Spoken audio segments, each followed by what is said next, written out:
What is good, guys? Welcome to my channel. So in today's video we are doing a recap of Love is Blind episode 5 and 6. Annie basically ends things with Brendan. She basically tells him that he's too late. Nick chose her. He had his chance but he blew it.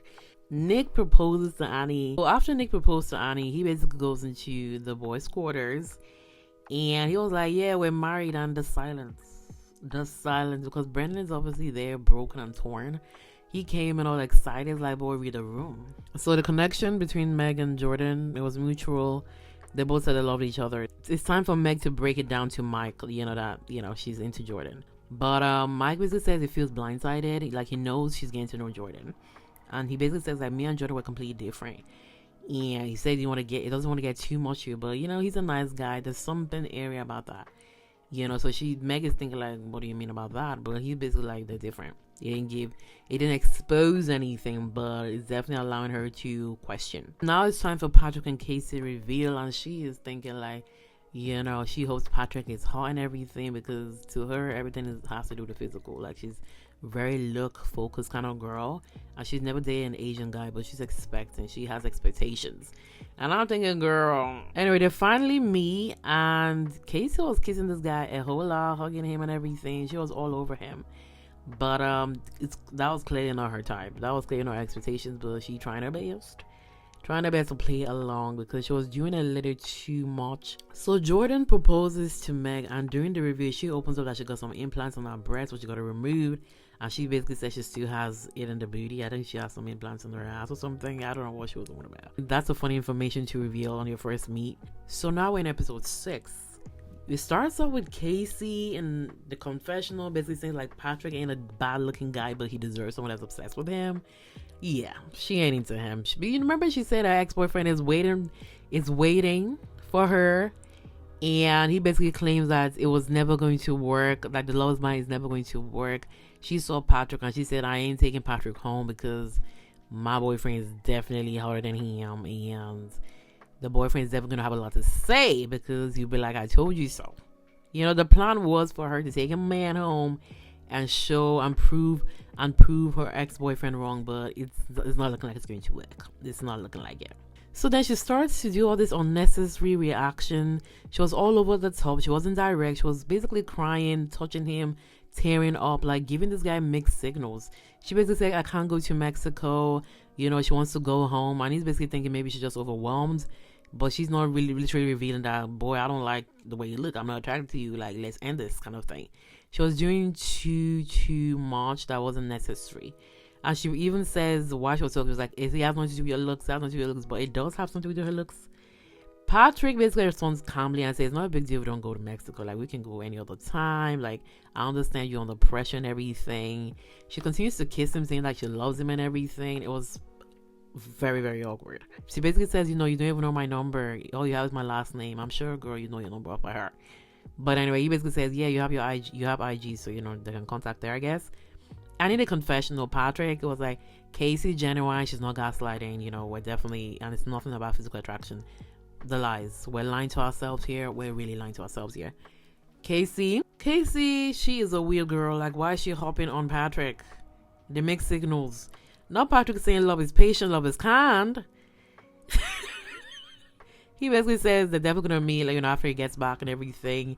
And we get a confessional where Casey basically admits, the straight facts. She basically says she not attracted to him, and ain't no way that attraction's gonna grow. She don't like that man. That man does not fit the standards. She has her ex waiting there to see what she got, and she's like, Patrick ain't it at all. She's going to mix her ex-boyfriend. Like, that's where she's going around here. So now they get a couple's retreat. We're in Mexico. Joe basically confesses to us that he's into slimmer women. When he saw that girl, he's like, she a little too big for me. And he believes that the physical attraction can grow, but his first impression with Madison, it was awkward. Like, Madison basically asked Joe, like, what was your first impression of me? And he was like, it was like meeting a stranger. That is a diabolical response. He basically said it felt nothing. Like, it could even fit the emotional aspects to her. Like, it was given a stranger. Madison, it's a goodbye. Like, this man ain't feeling you at all. But she continues to kind of pressure him and say, so you felt nothing, like you didn't think I looked good, all these things. And he was like, yeah, I thought you were hot. The lies. The lies. It gave you what you wanted to hear because he literally told you how it felt. It felt weird. He felt weird to pose. He didn't see. He ain't into you, kind of thing. Then we have Kalybriah and Edmund, and she gave him a scenario and said, if we were in the club and a guy came up to me to approach me, like, what are you gonna do? Man didn't really have anything to say. He was like, what else am I supposed to do? Then he was like, what if he grabbed me? What if he did this? What if he did that? Edmund said he don't do no confrontation. Like, he doesn't believe in violence. Like, he's someone that's calm and everything. He ain't gonna do shit. Then she was like, okay, you're just thinking like he's a big guy. What if he's exactly the same size as you? He was like, it's not gonna happen. I'll call the security. Girl wants her man to fight for her. It's not going to work. Like, Edmund said, absolutely not. Not gonna happen. She ain't feeling that answer at all. Then we have the group meetup, which is a pool party. And the girls talk about getting intimate with them men. And everybody doing it. Everybody did what they gotta do. But Kalybriah says she's gonna wait until the wedding night. The guys also have a conversation. Edmund basically says they haven't done anything yet. But he doesn't want to pressure on it or anything. But one thing that needs to be done. But he said it definitely needs to be done before marriage. And like the boys were even like, why did you say that when you clearly know the girl wants to wait for marriage? Then he basically tells the man, like, what about you? Would you guys wait for marriage? And they said, it depends on your girl. Like, when your girl say you want to wait for marriage, like, why do you want to force it? Then he basically says, if sex doesn't happen soon, he's gonna be questioning things. I'm like, okay, like, what are we really here for? Joe and Jordan, they were tipsy. They were tipsy, they were drunk, they were just laughing and saying shit.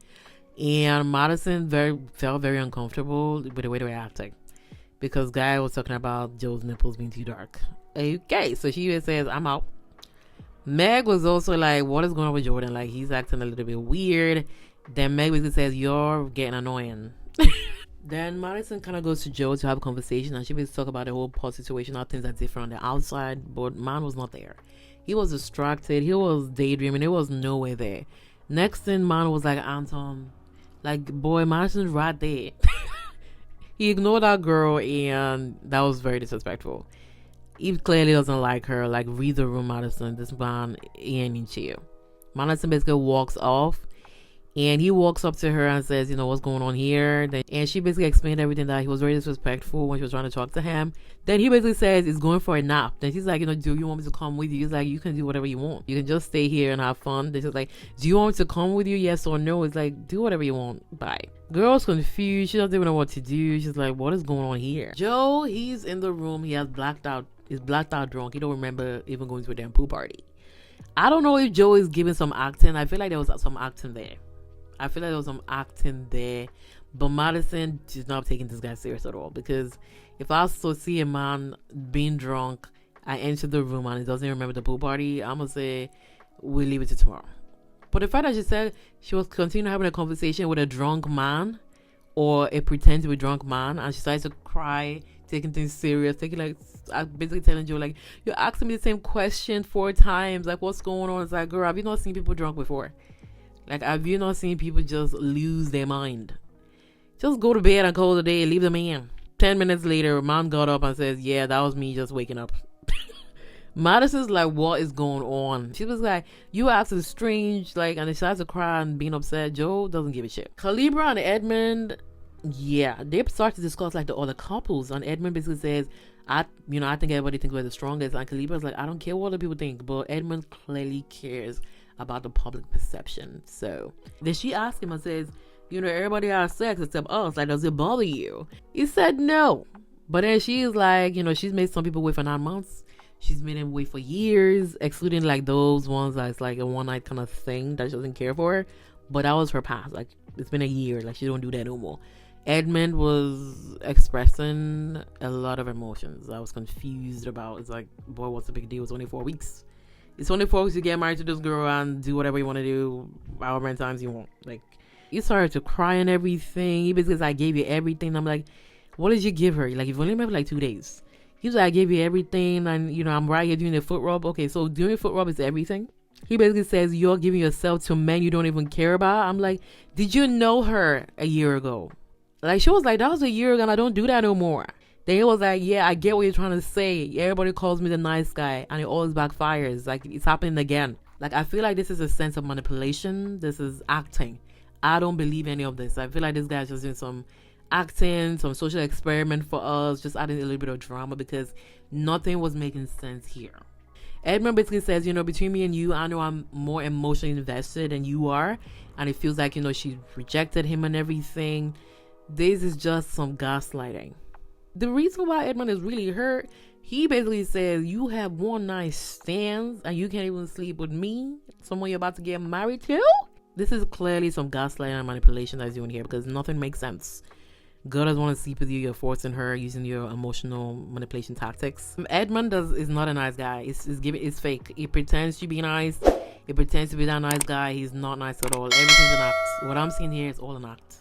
He's acting. He's playing for the cameras.